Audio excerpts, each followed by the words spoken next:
inapita, yani unajikuta kama inajirudia kichwani. So ukiingia chooni, yani ukikaa dakika 2 unaona kama umeiba, ukirudi hivi nadhani ni labda inakuwa ni nyimbo nzuri.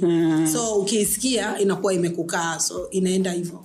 Sana unazieka. Sana no, ngoja nikwambie ukweli. Kusa anaimba nyimbo nzuri sana. Sana. True. Tena haswa za mapenzi. Alafu mimi ni shabiki mzuri sana wa nyimbo za Bongo Flava. Tena haswa za mapenzi. Mimi sipendi yo. Mimi napenda mtu akuimbie vile nini. So Kusa anajua sana kuimbia wanawake. Kwa hiyo mimi ni shabiki yake kabla hata ya kuwa mama mtoto wake.